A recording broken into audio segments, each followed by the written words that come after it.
Our project is slated to take 3 to 5 years in order to get done all components of our plan.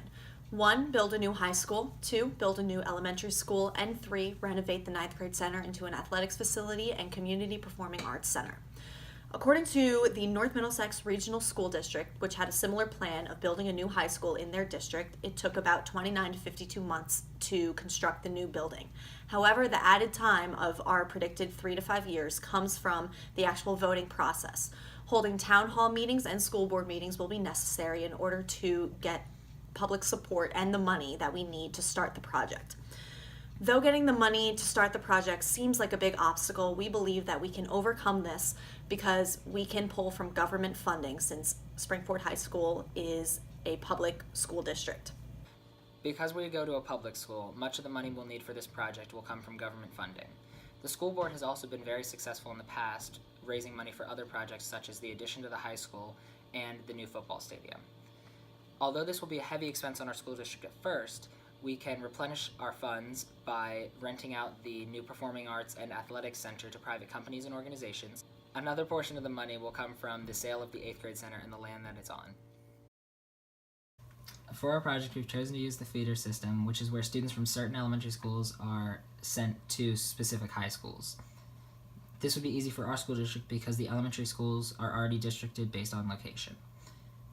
Upper Providence, Oaks, and Spring City elementary schools students would be sent to the new high school, and even though Upper Providence Elementary is relatively close to the old high school, traffic would flow away from the old high school and cut down on the traffic in the morning and afternoons on Lewis Road. Royersford Elementary students, Brook Elementary students, Limerick Elementary students, and Evans students would be all sent to the current high school. Springford High School is fairly centered, but more people are moving to the Collegeville area of the school district, which is why we would build the new school at the intersection of Yeager Road and Old State Road.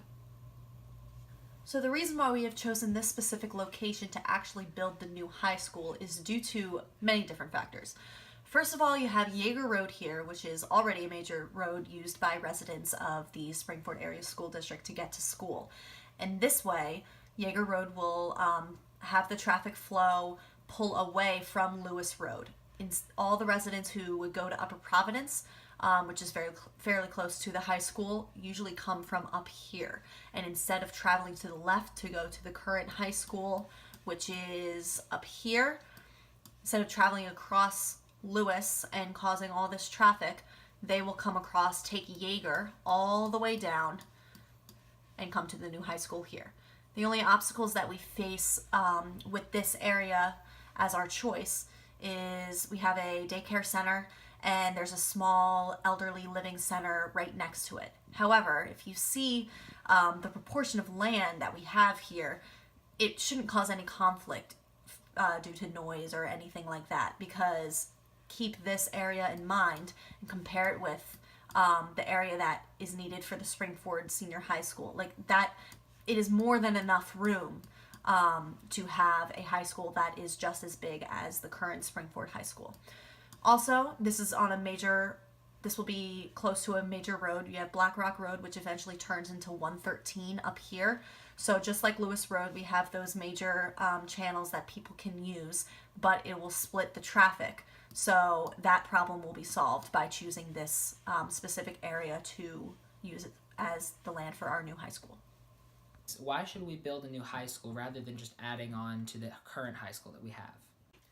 The problem with just building another addition onto the high school is that it's a temporary fix. Building a new addition onto the high school is not going to solve the fact that more people are moving into the Collegeville half of the school district.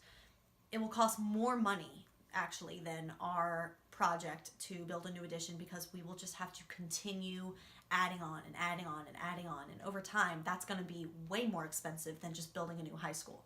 Building a new high school will not only be cheaper in the long run, but it'll also cut down on traffic, because if you build a new addition, you're going to have the same amount of traffic, if not more, because the population of the school district is increasing. How are we going to manage sports teams now that there are two different high schools? So, even though there are two different high schools, that does not mean we will have to create new sports teams. in middle school when you had to take the athletics bus to go somewhere. That is the same system that we'll use for this new high school.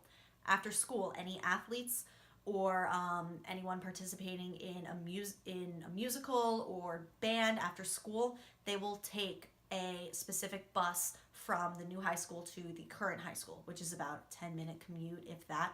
So they can use the new athletics center, formerly the ninth grade center, for their practices and their rehearsals. It's not going to be that difficult. So in that way, we can also keep the school district close because we're not splitting up friends that became friends due to sports teams or other activities.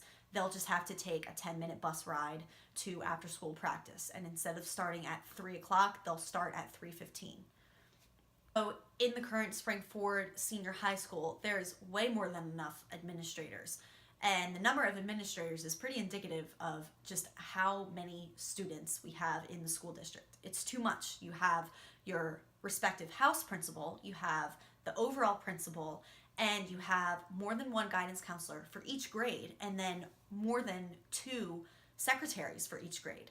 That's just insane. So when we make this new high school, half of that faculty will be moved to the new high school. A new principal will have to be hired, but that'll create a new job for somebody who's looking for one, and we'll have more space, and it will give the faculty more leeway to actually take authority and leadership in their jobs instead of splitting up responsibilities and splitting hairs.